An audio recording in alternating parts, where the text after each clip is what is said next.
कोई तो होना चाहिए। Univariate formation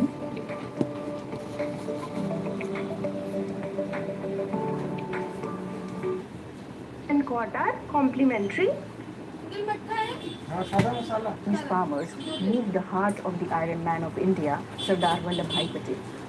He made up his mind to help them out and do away with the malpractices of the middlemen. By forming a cooperative, the farmers will also become owners of their business and will share the profits, which will bring prosperity into their lives. Since the farmers needed direction and help, he appointed Mr. Tribhuvan. Yes, they are your resources. So, a resource is anything which help us to achieve our goals. It's a link between your goal and you. I mean, where you are and where you want to go. Resources are the means to achieve our goals. You can see in this picture and understand it. This picture shows that person wants to reach his goal, and resources become the link between a person and his goals. Resources can be of different types. Do you know that you require many resources to achieve a particular goal? Like for preparation of exams, you require books, money, your own knowledge, time, energy, and skill. So, the resources that you require for your good results are a mixture of human and non human resources. So, what is human and non human resources? Human resources are those that are inherited by a human being, that is, that we acquire from the environment, like time, knowledge, and skill. These are human resources and are individualistic in their character. They are within human being as per one's acquired and inherent intelligence. Can you tell me what is this picture showing? Yes. In the first picture it shows that a boy and girl have the required skill to do the mopping of the floor. In the second picture it shows a boy who is efficient in plumbing operations.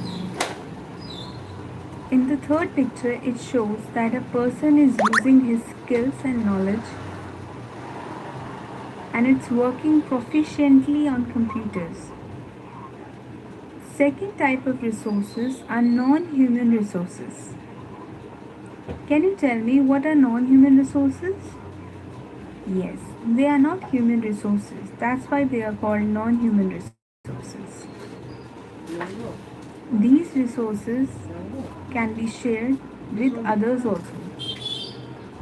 Like money, you can share with someone, but your ability of doing something or your skill cannot get shared with others. That's why money is a non human resource, but skill is a human resource. Now you know that resources are very important for achieving our goal. So, are these resources unlimited? No, they are not unlimited and are very limited and must be used carefully. Now, let us see the guidelines for use of resources. Do you know how to use resources? Yes. We should not waste resources and conserve them. What else can we do? Yes. While conserving resources, we should not deprive others of resources too. And we must think of alternatives to existing resources so that everyone can use resources sufficiently. Students, I hope now you have understood the meaning of a goal, resource, and what are the types of resource and what is their importance in our life. Yes, resources are of two types, human and non-human resources. For any query or further assistance, you can directly mail us at an email ID signlanguage@nios.ac.in. Thank you.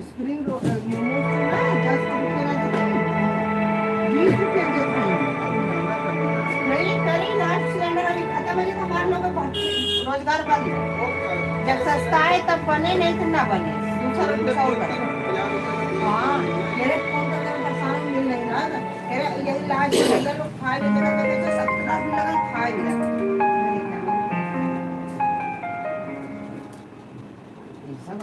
Chapter 14 Introduction to Resources. Script 2 Process of Management. Students, let me share with you one story. Shivani and her brother Shyam decided to give their parents a surprise on their marriage anniversary by celebrating a small get together at home. Since it is a surprise party, so they decided not to ask for money from their weddings and manage everything within the available resources and their pocket money only. Students, can you tell me how will Shivani and Shyam manage everything on their own? Have you ever organized any event on your own? Yes? What process did you or any of your family members or relatives follow? Yes.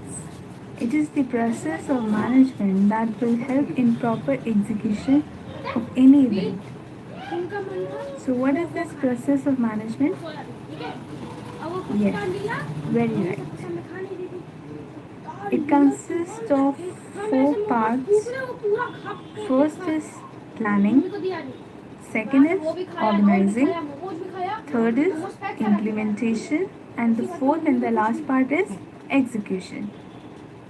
Now, let us discuss each one of them in detail and see how Shivani and her brother Shyam had finally planned the party. Students, in planning, what we should do? Yes. First, we have to make a plan. We have to make a list of activities that needs to be done. Also, we need to arrange the activities in proper sequence. Like some have to be done first than others. Have you heard about a backup or alternative plan? What is this plan and why is this required? Yes, backup plan or alternative plan is a plan that we keep in case the pre-decided plan does not execute properly.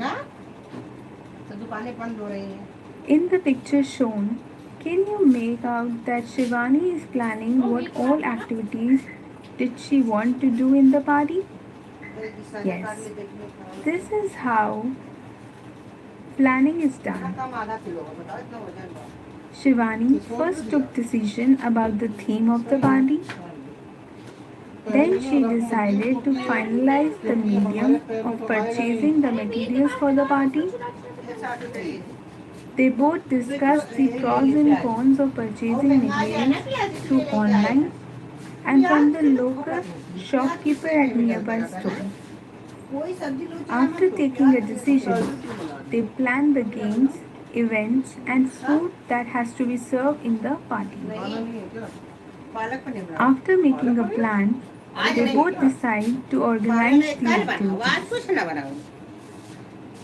Now let us discuss the second step of process of management. So what is the second step of management? Yes, it is organizing. Students, can you think, after making a plan, how the organizing should be done. Look at this picture. Yes, the work should be divided among your team members. In our story too, we can see that after making a plan, Shivani and Sham both decided to organize the activities. They divided the activities between them and included their friends too for the help. Shivani took under her control food and entertainment and gave her brother the responsibility of venue arrangement and arrangement of drinks. It's very important to divide the work according to one's willingness, ability, and time to do the activity. Students, this is what organizing is all about. Now, let us discuss the first step of management, that is implementing. Students, can you tell me what is the role of an implementer? Can you see in this picture and tell? Yes. Implementer is the one who monitors the activities and makes sure that it will take place as per the plan. Implementation is the process of putting a plan into action. After dividing all the activities, Shivani took the charge of monitoring the implementation of the activities. She made sure that food is served hot and is available in adequate quantity. She also ensures the proper sequence of events. So Shivani is the one who is an implementer here.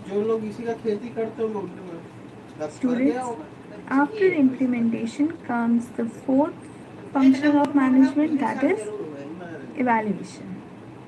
Can you tell me what is evaluation? Yes. See in this picture, what do you see?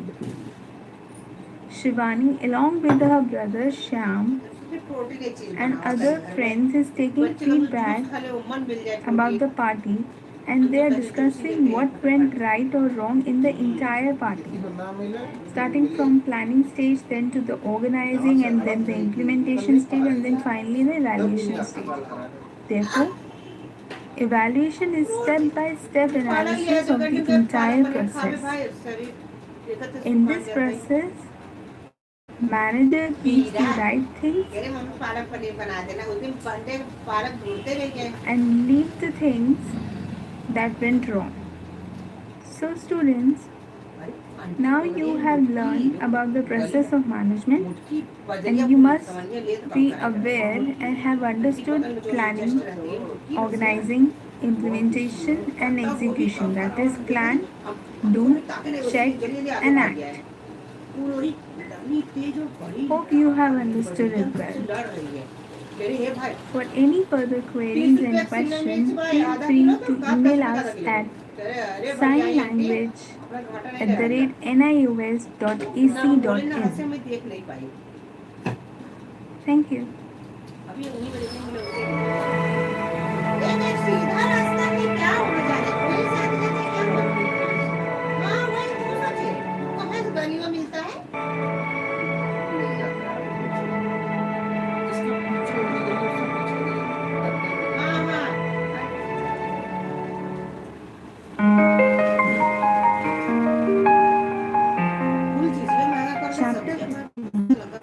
Time and energy management. Step 1. Time management. Students, you all do many activities in a day, like eating, cooking, exercising, sleeping, bathing, watching TV, playing with family members, studying, and many more. Right? How many hours you have in a day to do all these activities? Yes. Only 24 hours is there to manage all that. नहीं This is what 350 रुपए this kilo is है time that you have in a day to do your activities. Can you do these activities only with the availability of time? No. You cannot do these activities even though you have all the time. Why? Because you need to have energy to do these activities too. Without energy, you cannot do these activities at all. Also, after a certain amount of time, after continuous working, you get tired, right? Why do you get tired? And what do you do when you get tired? Yes, you rest for some time to regain your energy. So, students, we need to manage both time and energy to carry out our activities.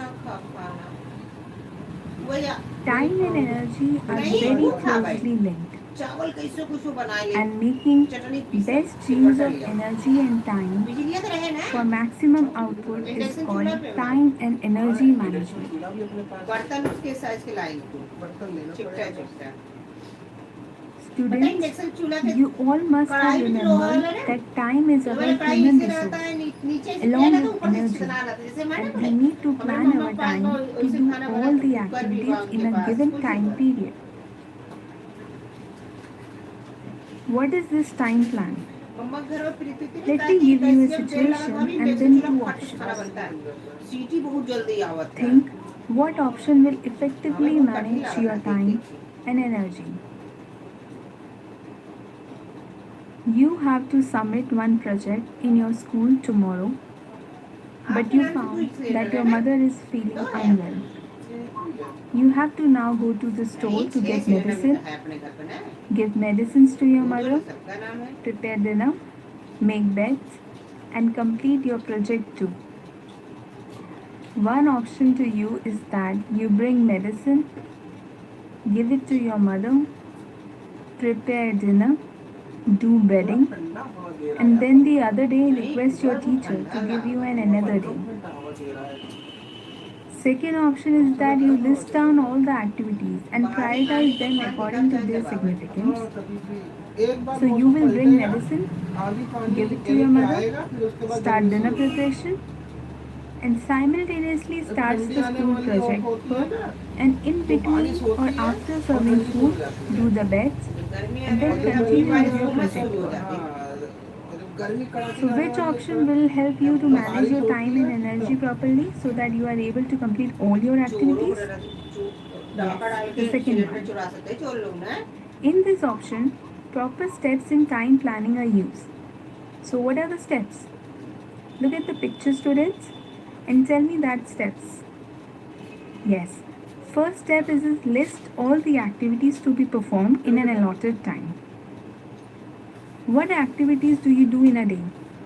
Yes, in the morning you wake up, go to bathroom, brush your teeth, go for bath, and then have breakfast, then go to school, college, office, and help your mother in doing household work, help your father in cleaning car, and many other activities. And also your own entertainment.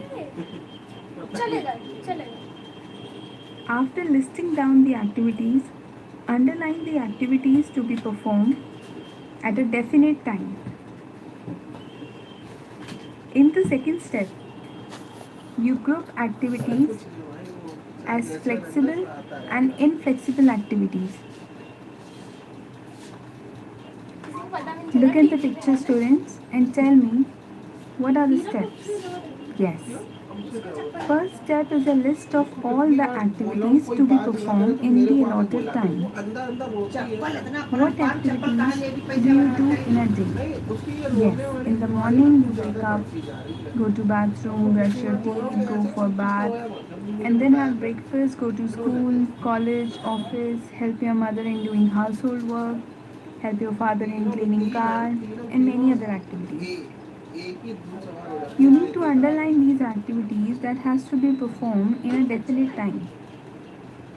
In the second step, you group activities as flexible and inflexible activities.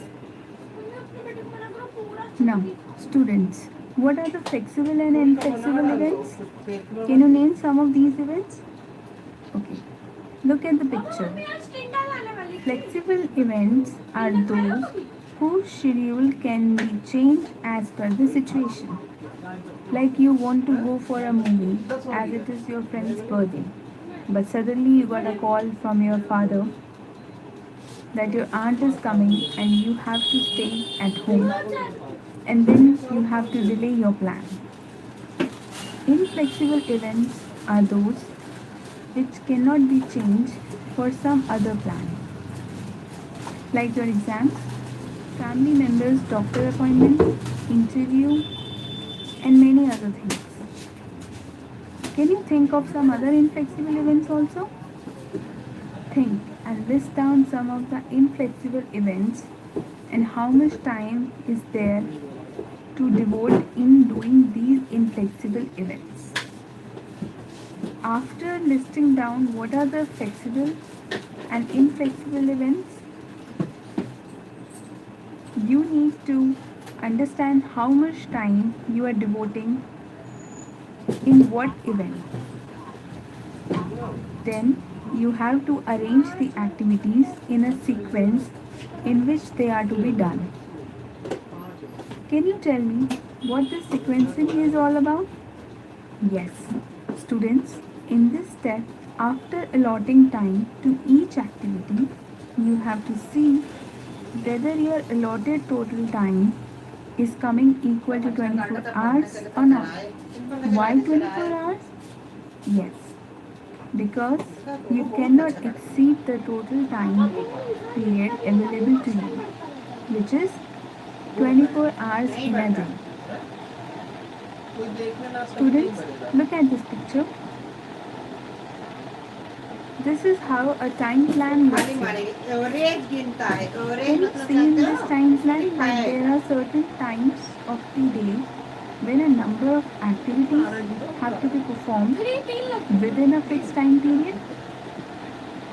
Like time period between 6:15 a.m. till 8:30 a.m. These time periods are called peak load periods. These peak loads need to be managed by proper planning. For example, your school uniform can be ironed in the night and kept ready for the next morning. This will reduce some pressure of your mother during the peak workload period in the morning next day. Working constantly leads to tiredness and fatigue, both physically and mentally. You may have also noticed that the afternoon time is being spent on rest and hobbies. This is called leisure period. This is essential to give rest to the body and to charge it for evening activities. Now let me tell you one thing interesting. Have you seen your mother while cooking? What did you observe? You must have observed that to save time, she must have grouped certain activities together. Like while making puri or pakoras, she must have kept the oil in kadhai for burning, while making dough or while peeling the potato and other vegetables for making puri or pakora, or while washing the table to